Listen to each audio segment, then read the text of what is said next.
جیسا کہ زوار شاہ بہت ہی زیادہ دولت مند انسان ہے اور اس کے پاس کافی زمین اور جائیداد ہے، لیکن اللہ تعالیٰ نے ابھی تک اسے وارث یعنی اولاد جیسی نعمت سے محروم رکھا ہے۔ اس اولاد کی محرومی کی وجہ سے زوار شاہ کی بیوی شباب بھی اب پریشان رہنے لگی ہے۔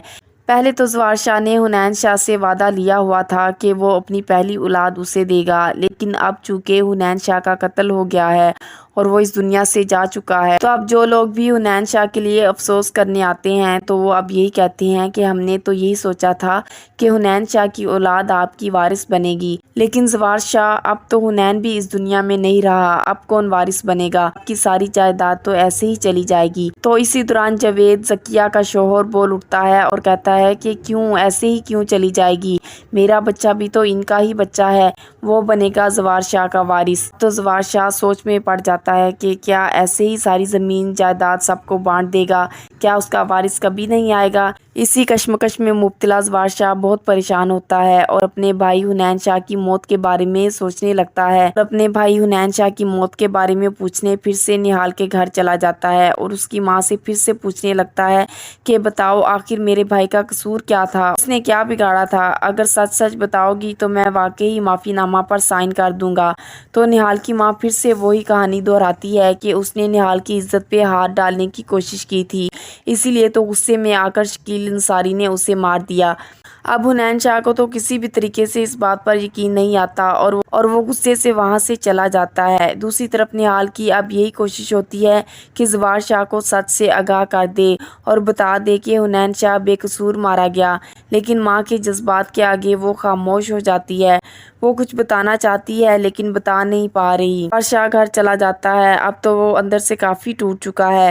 لوگوں کی باتیں اب اس کے دماغ میں گھومنے لگتی ہیں کہ تمہارا وارث تو اب کوئی نہیں رہا۔ اب جہاں زوار شاہ وارث نہ ہونے کی وجہ سے پریشان ہے تو شباب بھی ان چیزوں کو محسوس کرتی ہے کہ ان کا وارث اب کون بنے گا، اتنی زیادہ جائیداد اور زمینیں ہیں، وارث تو ہونا چاہیے۔ تو شباب کی ماں شباب کو تسلی دیتی ہے کہ تم پریشان نہ ہو، اور پھر تھوڑا سوچنے کے بعد شباب سے کہتی ہے کہ جو لڑکی اپنی ماں کے ساتھ معافی نامہ پر دستخط کروانے آئی تھی بہت ہی لاچار اور مجبور نظر آتی تھی اور انہیں معافی نامہ پر سائن بھی چاہیے تھے۔ مجھے لگتا ہے کہ وہ حنین شاہ سے بہت زیادہ محبت بھی کرتی تھی، ان کی محبت کی خاطر وہ کچھ بھی کر گزرے گی۔ ایسے میں تمہیں چاہیے کہ انہی سے مدد لو، معافی نامہ کی آڑ میں اس کا رشتہ زوار شاہ سے کرواؤ اور پھر بچہ ہوتے ساتھ ہی ڈیورس کروا دو۔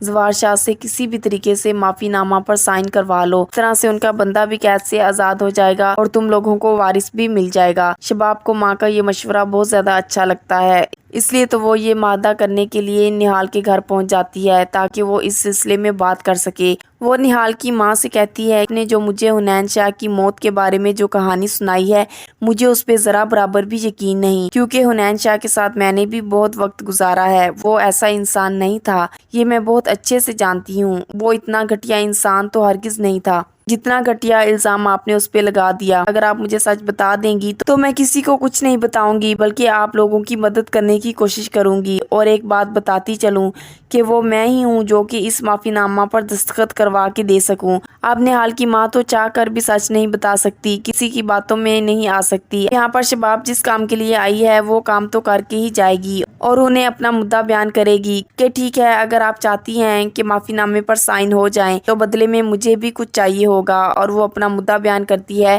کہ بدلے میں مجھے نہال سے بچہ چاہیے۔ یہ سن کر تو نہال اور اس کی ماں کی آنکھیں پھٹی کی پھٹی رہ جاتی ہیں کہ یہ کیا کہہ رہی ہیں آپ، ہوش میں تو ہیں آپ؟ تو شباب کہنے لگتی ہے کہ میں پورے ہوش و حواس سے یہ کہہ رہی ہوں، آپ لوگوں کو بھی ہوش میں آنے کی ضرورت ہے، تھوڑا حقیقت پسند بنے، جب میں آپ کا اتنا بڑا کام کر دوں گی تو کیا بدلے میں مجھے کچھ بھی نہیں چاہیے ہوگا؟ مجھے بھی کچھ چاہیے۔ انسان جب کسی کے کام آتا ہے کوئی نہ کوئی لالچ ضرور ہوتا ہے، مجھے بھی یہ لالچ ہے۔ آپ کے پاس ابھی وقت ہے، آپ سوچ سمجھ لیجئے اور پھر فیصلہ کر لیجئے، جب آپ کا فیصلہ میرے حق کے مطابق ہوگا تو مجھے فون کر کے بتا دیجئے گا، آپ کا کام بھی ہو جائے گا، پھر آپ کو میرا کام بھی کرنا ہوگا۔ یہ کہتے ہوئے شباب وہاں سے چلی جاتی ہے اور وہ بہت زیادہ پر امید ہوتی ہے کہ اسے ہاں میں ہی جواب ملے گا اور اس طرح وہ زوار شاہ سے نہال کا نکاح کروا دے گی، اور اس کی یہی پلاننگ ہے کہ بچہ ہونے کے بعد وہ نکاح کو توڑوا دے گی اور معافی نامہ پر سائن کر کے شکیل انصاری کو رہا کروا دے گی۔ اب شباب تو یہ سارا پلان بنا کے بیٹھی ہے لیکن وہ یہ بھول چکی ہے کہ آخرکار فیصلے تو قدرت کے ہی ہوتے ہیں۔ اس طرح شباب کو یہ معاہدہ بہت ہی زیادہ مہنگا پڑنے والا ہے۔